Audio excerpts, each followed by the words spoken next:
Yo, good morning, everybody. Hopefully you should see me by now. It's 10 o'clock, and welcome to my inaugural live stream for patrons and channel supporters. I've got this cool-ass switcher that I'm going to use to show you this stuff today. So check it out. I've got camera 1 right here. I've got camera 2 overhead. Got camera 3 sort of a behind the shoulder. And I even have a camera 4 to show you my laptop. So this stuff is pretty cool, and I'm going to hopefully be able to use it in order to facilitate this discussion. All right, so first and foremost, when you're talking about going overlanding, right, and the most important thing is your car.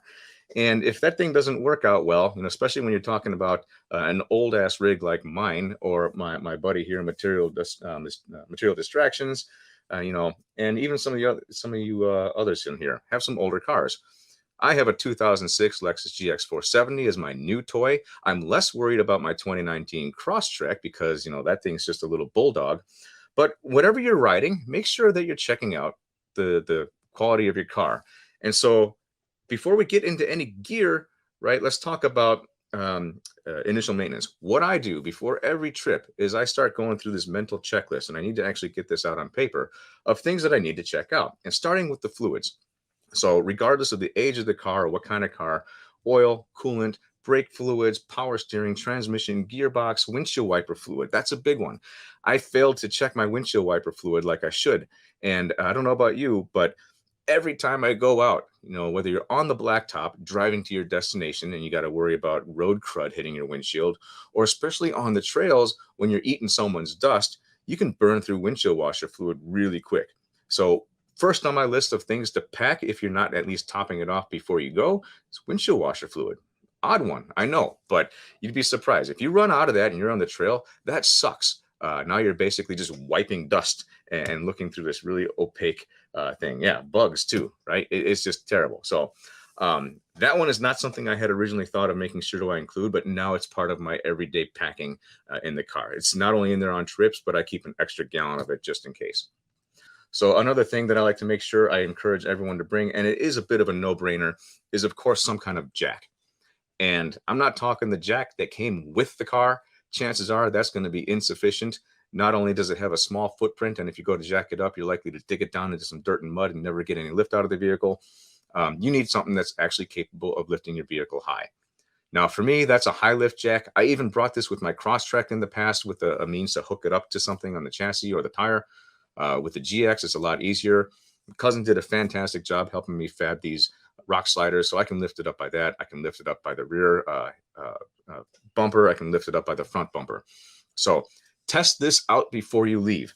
Make sure that you can get all those tires off the ground. What's not shown here that I also have that I recommend you bring is one of those high lift plates so that you actually disperse the area a little bit better on the ground, especially if it's soft. So jack is a big one. And I'm going to continue to pick on Material Distractions here. He knows that I've gone on whole trips before, totally forgetting to bring my freaking Lug Key. Fortunately, we were only in Wisconsin, but if I had forgotten something like that going out cross country, thousands of miles away to Utah, Colorado, yeah, that's just bad. So check, double check, triple check to make sure that if you've got non-standard lugs, bring that damn Lug Key and have it somewhere right next to all the same things that you have for taking off your tire. All right. Along with the tire repair kit, if you find yourself in a predicament where you need to fix your tire, especially if you're on blacktop on the side of the road, for safety purposes, one of my favorite items are these LED road flares. So this sucker I got from Amazon, and I think it was another overlanding channel that recommended it. And what's cool about these is you can buy a quick 4-pack, and they're magnetic on the back, and so you can stick them to your car, you can stick them to anything, or you can lay them on the ground. And it's got a number of settings. So you get 4 of them in one pack. They can flash. I think my favorite one is just this circular pattern. So it'll sit there, and you can lay it out high visibility. And then you can also use it as a strobe or a regular light. So this little thing comes in handy. I haven't had to use it in an emergency yet, but I'm really glad I have it. when I post this to YouTube later on, I'll go ahead and share a link, and I'll also share a link to all these on the Patreon site. Highly recommend, not terribly expensive, great thing to have in an emergency. And so, yeah, Trailblazer with a plug tire for years. Oh man, that's awesome. Yep, it happens. A number of things that you're going to need actually on the trail. After all, the whole reason we go on these excursions with our vehicles is so that we can get them dirty, right, and have a little bit of fun. One of the first things that I like to use, that every one of us probably has, is, of course, a means to inflate or deflate your tires. So I have this little deflator kit, again, an Amazon special. It was pretty cool. It's by Boulder Tools. And my best friend, Material Distractions here, he turned me on to these things, because before I was just using a regular, pushing the Schrader valves, deflate the tires, check it out, and doing them one by one. So these things are awesome, as you can see here. And oh yeah, another thing to carry with you is some spare big ass fuses for your air compressor, which I'll get to in a minute. I think most people on this live stream are familiar with these, but these deflators are great, because really you just basically set them up to a pressure that you want, and the way they work is you just screw them onto your valve stem, and these are spring loaded. They'll let out the air until a desired air pressure, and you have to not calibrate them, but basically set them. So you turn this one out. So I'm totally screwing this one up. This was set to around 20 to 22 psi. You set this out to the pressure you want to get to, and you're checking it manually, and then you lock it in place with this lock ring. And so from that point forward, when you're ready to go, all I do is bust these things out, screw them onto each one of my 4 tires, listen to that nice hissing sound, and when it stops, you're ready to go. Pop them back off, put the plastic caps on. Now, I recently dropped a video that talks about the things that I like to have within reach, and navigation items is one of them. I use Gaia GPS on either my phone or an iPad, and I'll have both readily available. You can see that here in my dash. So I've got my phone hanging up, always charging, and I'll have the GPS served up on either that or the iPad. And the thing that I like about Gaia is that before you go on a trip, you can download chunks of the country and their maps and multiple layers.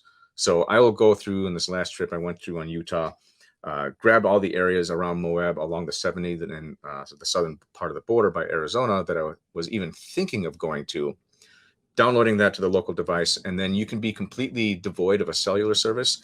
Any phone's GPS antenna will still work regardless of cell signal, and so you can still pinpoint your location using the GPS antenna on that and downloaded maps. When I'm not using Gaia, I'll be honest, right? Either Waze or Google Maps is my go-to. So 95% of the time when I am within a cell range, I'll use one of those two things. This is a view of Gaia, and what I've got here is the public service land. So you've got the national forest in green, you've got BLM land in yellow, and you've got like state parks and state lands in brown. So one of the trails that I posted coordinates on for campsites on my Patreon page was this 71-mile loop that we had done. And what I'll do with this stuff is, I'll often mark the trails so you can see. Let me give you an example. This Utah loop was something that I had plotted out in advance. You get the elevation changes and so forth. So you can see 70.6 miles. You got your min and max elevations. And along with this, what you can do is you can pull up all these different layers, motor vehicle use maps for national forest stuff. For planning purposes, I like to go ahead, and I got AT&T as a carrier right now. You can overlay these maps to see where your coverage is. So if I'm looking for a campsite in advance, I can see whether or not I can expect coverage. How accurate these are varies, I'll be honest, but I found them to be pretty spot on. And since I use a WeBoost cell booster, knowing that I'm going to have at least some service there has been handy, because then I can always boost it up. Next on my big ticket items that you definitely want to make sure you have is simply communications, right? So from a comms point of view, just obviously cell phones if you've got a signal, but old school radio, right? So my primary radio is this Yaesu FT300. It's a dual channel, right? So I can listen to 2 channels here. And because this is a nice, safe, small setting, let me tell you about one of the benefits that I've learned of having ham radio stuff. And that's ham gear is more often than not hardware locked so that you cannot transmit outside of ham bands. And of course, to transmit on those ham bands, you have to have a license. Pardon me. You can do what's called a Mars cap mod. So you can either order a radio with it from a place like Ham Radio Outlet. You can give them an extra $10 and they'll do this mod, or you can do it yourself. I've done it both ways. Mars cap mod, what it is the Mars is the military auxiliary radio service, and cap is civil air patrol. And so what this mod does is it's kind of like jailbreaking your phone. Remember back in the day, if you wanted to jailbreak your phone and have it work on different services, like an AT&T phone to work on T-Mobile or whatever, it's just like that. It's a hardware mod, usually popping off 1 or 2 little resistors or bridging a diode or something, and it'll open it up. But if you're not going to do that, then there are some GMRS mobile radios that I recommend. One of them being this Midland, what is it, MTX or MXT 125, I think it is. Both Material Distractions and I have this. I think some of you on this call also have it. Super handy. What I like about it is that the unit is nice and small, and everything is controllable by the hand mic. So you can put the unit wherever you want, and then string up the hand mic. You can turn it off and on, change your channels and so forth, bring up where the channels, and just do that from a single small thing. So GMRS mobiles, that's one option. Another one that I've tested out that I actually owe a review on is this Radioddity DB20G. And so you can see this one is a little different than the what do you call it? Midland, because it's going to have, sorry, hit the wrong camera. It has a display up front, but you can also control most of the things by the hand mic. This one's actually pretty good quality. I had never heard of Radioddity until they reached out to me to review some radios. And I got to say, everything that I've received from them, I've been really impressed with, especially the GM30, which I'll get into when I talk about handheld radios. All their stuff is really good. And if you're curious, if you're looking for a size comparison, let me show you the DB20 by Radioddity and the Midland MXT 125. They're very similar in size. So the only difference is the Radioddity you're probably going to want to have somewhere within reach so that you can adjust buttons and channels and so forth. Getting on to mobile radios. So mobile radios, I think, are a must-have.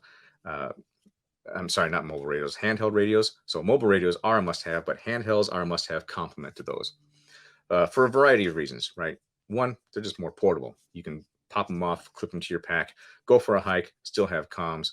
But what we use them mostly for, whether it's a handheld ham radio like this Yaesu FT5D, which is a fantastic radio, my personal favorite radio that also has that Mars cap mod done to it, or a handheld GMRS radio. And my go-to one, as it was last year, still is this year, the GM30.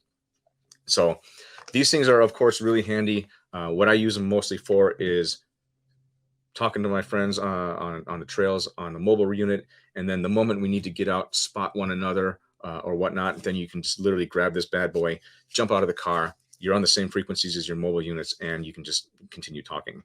I don't have a GMRS radio with this feature, but let me show you something that I really love about this Yaesu FT5. And some other ham radios you can do it too. And again, I just recommend getting into amateur radio. It's such a low entry. The exam is super easy, and then you get a license and you have the capability. You don't ever have to use it. But anyway, this thing I clip into my car, and it's got this quick disconnect. So I can basically do a quick disconnect on the radio, pop it out, use it, and then as soon as I'm done with it, you basically pop it back in, and you're good to go. The advantage of a quick disconnect like this, and one of the things that I like to carry with me all the time is my Camelback, is from the car, I'll knock this bad boy off, leave the quick disconnect holster in the car. Then I've got another one on the camelback, so I can basically just clip it into here. And then, you know, I've got my hand mic with the cord, so I can plug it into it. And now I have the same radio that I'm using for my HT, my handheld within the car, that I can just pop off QD style, pop it onto my backpack, go back into the car, lock it back, and you're good to go. Some other things at camp, right? So this little bad boy is sitting on the back of my passenger seat. And let me show you what I've got in here. This pack was from Amazon, so it's just a simple Molly pouch. And in here, I have another pen flashlight, but I'm now in love with these Blackbeard fire starters. So the last couple times I went out, I started my campfires using nothing but this bad boy. And so I wasn't planning on doing this. Let me show you how it works. It's basically this little tar-like rope thing. So you set that out, and I've got this little Gerber cleaver that I'll use to set it up. And I've always wanted to, since I was a kid, you know, see if I could start fires on the regular just with a flint style thing. And so in this pouch is basically my little nighttime fire starting kit, you know, pen light and fire. And so the way this is supposed to work is you simply cut off a little section of this bad boy, and this is a metal top, so I'm not too worried about it. So you cleave some of this here, and then you take this, you just roll it up in your hand. You still have to pack yourself some good kindling and tinder. All right, and you end up with this nice little floofy batch of like rope stuff. And so once you've got that out, what's supposed to do, let me see if I can do this without screwing anything up, is you take your little flint starter and let me see.